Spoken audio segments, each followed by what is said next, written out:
Hello folks, it's me again, Amanda Enderman, your trusty tour guide in the wonders of the wonderful city, also known as Rio de Janeiro. But Amanda, going to war in Rio, what war is this that you're talking about? As a matter of fact, it's funny that this war, the Paraguay War to be more exact, is basically unknown outside of Brazil and outside of Argentina, Uruguay, and of course Paraguay. But here I am to rectify this. And on this video, I'm gonna tell you all about Brazil's Great War before there even were world wars, the Paraguay War. But before I get right onto the theme of the video, I have to remind you that I'm currently offering walking tours through the city of Rio, and all of them are described on my website, which the link will be in the description box below, as well as in the first fixed comment. So all you have to do is click there, text me via WhatsApp, that's very important, make your reservations, and let's get to know the city of Rio in person, folks! With me, your trusty tour guide, of course. So now without further ado, let's get right on to the theme of the video. Brazil was there doing its imperial thing, as I've been telling you in the previous videos. However, in the 1860s, conflicts and disputes began to arise in the region of the Paraguay and Uruguay rivers. These disputes go way back, all the way to colonial South America, back to the time when we were Portuguese and Spanish colonies. Going back to the Treaty of Tordesillas, remember that I told you long ago about it in previous videos as well.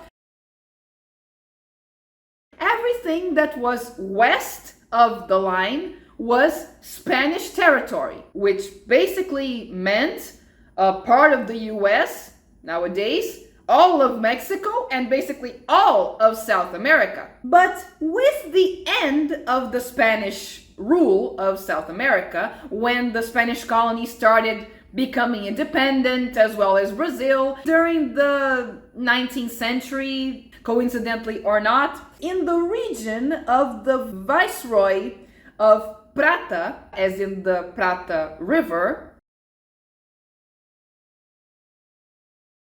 were born the republics of Uruguay, Paraguay, Bolivia, and Argentina. But for the purposes of this video, because we're talking about the Paraguay War, let's leave Bolivia alone, shall we? Because Bolivia actually had nothing to do with any of this, and let's talk about the main characters in the Paraguay War. Starting by Argentina. In this period of the 1860s, there were two political parties. One of them was composed by the merchants of the port of Buenos Aires, and they defended a centralized state because with this, they would control all of Argentina's exports through this port, which is in the delta of the Rio de la Plata. And also, they would control the tributes which were charged over the imports that came to Buenos Aires. And opposing them were the Federalists,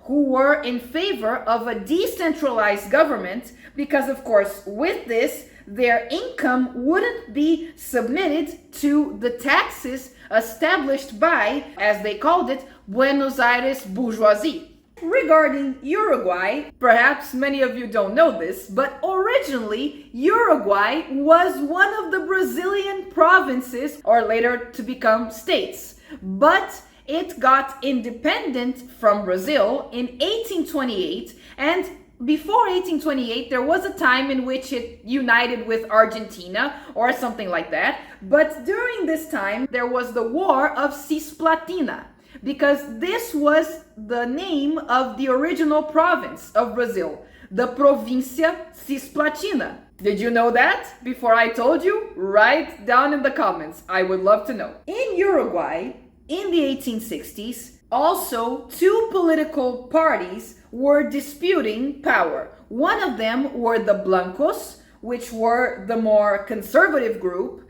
composed by landowners, and the other were the Colorados, which were connected to merchants, and they were in favor of more liberal ideas. Now, coming to the monster, aka Paraguay, the one who started this whole thing. Since 1810, Paraguay refused to submit to the bourgeoisie formed by the merchants of the port of Buenos Aires. If you look at the map of this region of South America,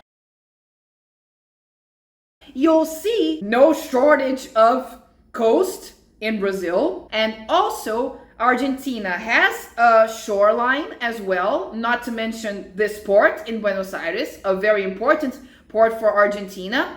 And Uruguay also has a shoreline. The only country that does not have any shoreline, or that is any access to the ocean in its own territory, is Paraguay. Because of this, for any type of external commerce, Paraguay depended on either Brazil, Argentina, or Uruguay. And of course, Paraguay didn't like this one bit. Incidentally, the president of Paraguay, right after its independence in 1842, was Carlos Antonio Lopes,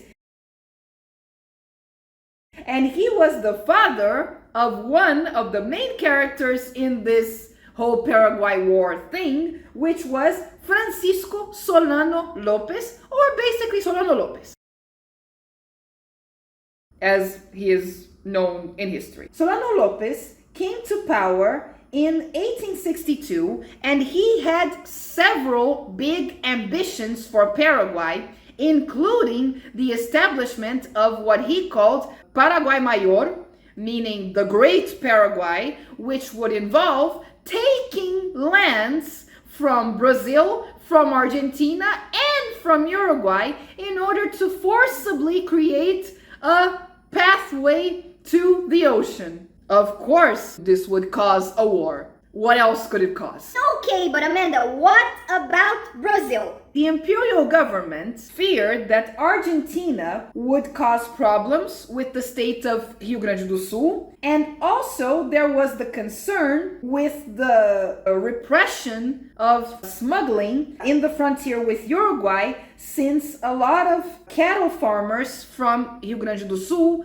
had business in Uruguay. But most importantly, Brazil was constantly involved in disputes with Paraguay because Brazil wanted to be able to use the Paraguay River, which was in Paraguayan territory, in order to have access to the state, then province of Mato Grosso, which, even though it is in Brazilian territory, the Paraguay River was very useful to get there. Because you see, folks, this was before airplanes. The only way to get to Mato Grosso was either by land, which took 4 months, or through the Paraguay River, which was a lot quicker. But then what actually started the war? The actual beginning was in September 1864, when a fleet commanded by Admiral Tamandaré, so a Brazilian fleet, was sent to Uruguay, where at this time the Blancos were in power, to look into supposed attacks against Brazilians who lived there. Furthermore,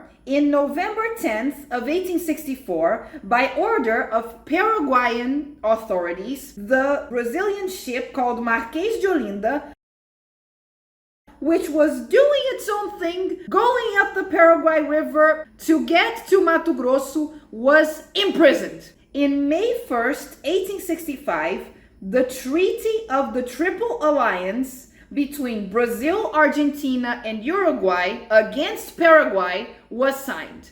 And this was what the war was to be. Brazil, Argentina, and Uruguay aligned against Paraguay. According to this treaty, there would only be peace treaties after Solano Lopes was taken from power and Paraguay was sentenced to pay for the damage that it had done already at this point. Because you see, already at this point, and this is just looking from the Brazilian perspective, Paraguay had already invaded the cities of Corumbá and Dourados in Mato Grosso. So Paraguay would have to pay for all this damage. Prepare your pockets. At first, in Brazil, recruits were volunteers. In fact, an institution was established of the Volunteers of the Nation. In Portuguese, Voluntários da Pátria. And much as in England, Emperor of Brazil, Dom Pedro II,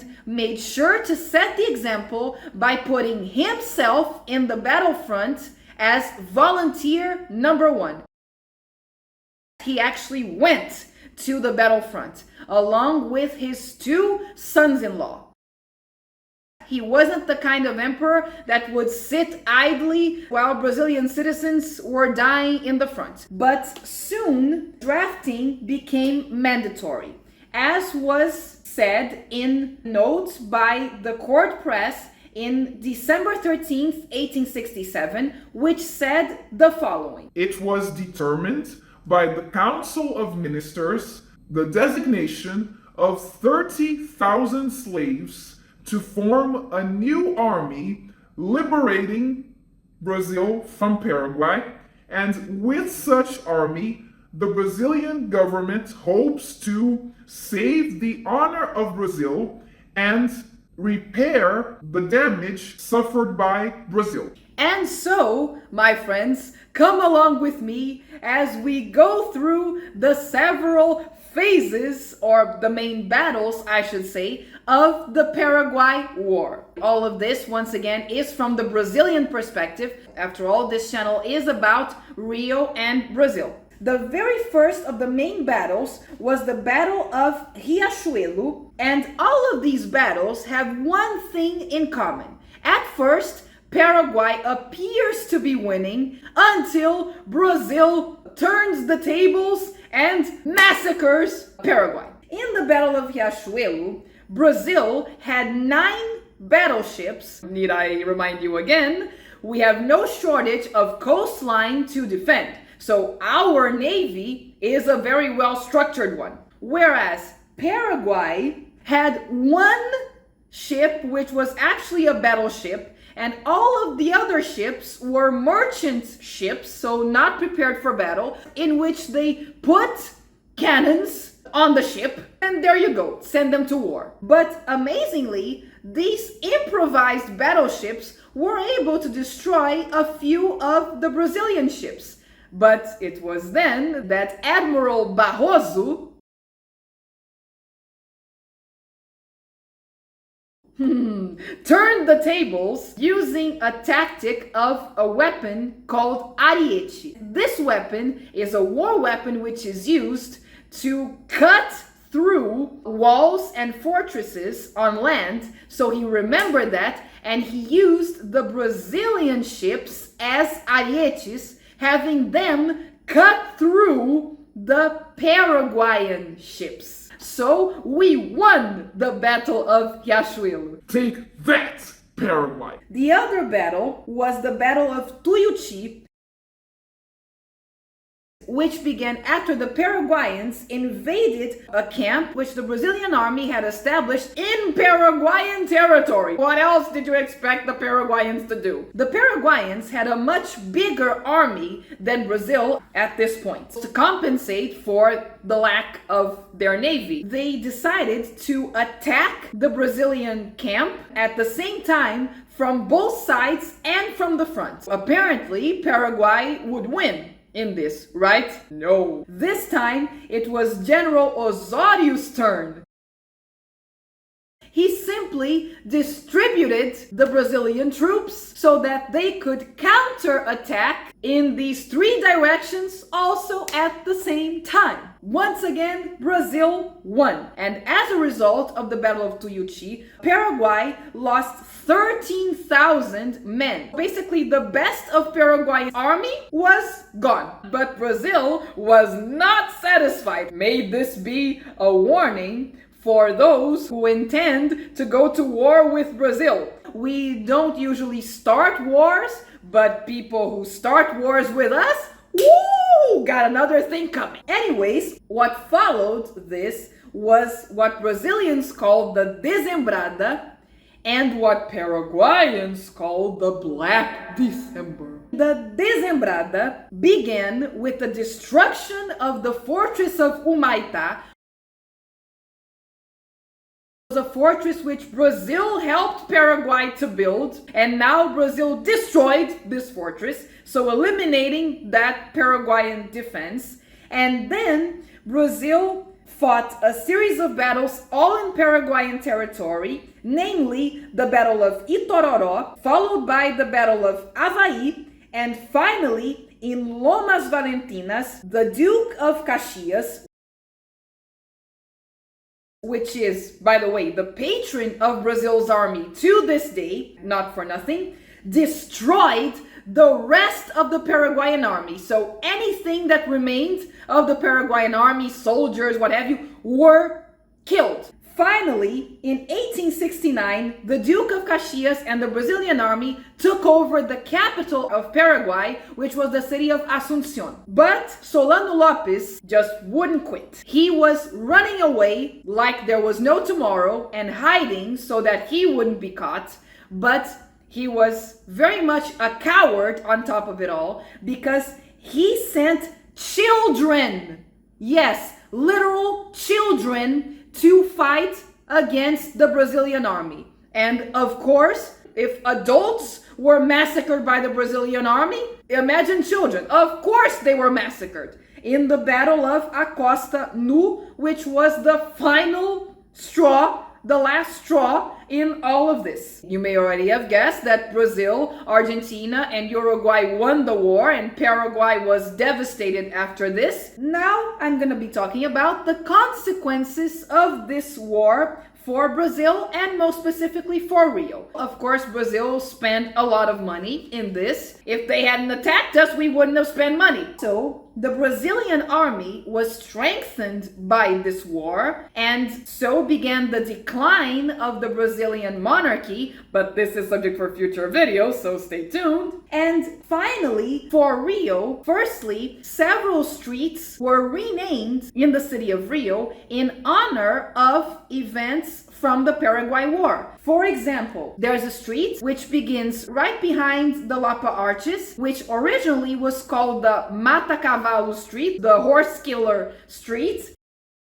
which was renamed at this point as Riachuelo Street. And to this day, the name of the street is Riachuelo Street. And remember the Rua da Vala, Canal Street, which I talked about in the video Hydrating Rio? That street, which is in the downtown area of Rio, was also renamed, and to this day it is called Uruguaiana Street, in honor of the taking back, I should say, by Brazil of the city of Uruguaiana, which also had been invaded by the Paraguayan army. And also there's a street right here in Flamengo called Almirante Tamandaré, translating Admiral Tamandaré. I usually say that we need more people like Dom Pedro II in Brazil, and it's not for nothing. With Brazil's victory in the Paraguay War, nobles of this time gathered funds in order to build a statue of Dom Pedro II, which would be erected in a public square in Rio. And they presented Dom Pedro II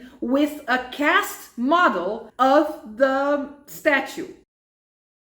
This model is exposed to this day in the National History Museum here in Rio. But Dom Pedro II, when he was presented with this cast model, said, "No, gentlemen, I do not want this statue to be built. Instead, I would like for you to build public schools using the money that you have raised." No wonder he was known as the teacher emperor. One of his priorities was to advance education in Brazil. Some sources say that there were 9 schools built, some sources say that there were less, but nonetheless, one of them is the Amaro Cavalcante School, which exists and functions to this day as a school right here in Lago do Machado. This concludes this video about the Paraguay War, and I hope you liked the video. And if you did like the video, be sure to hit that like button. Then right after that, hit that subscribe button. But most importantly, share this video so that each time more people may know of the wonders of the wonderful city. And as usual in this channel, I'll see you in the next video. Bye!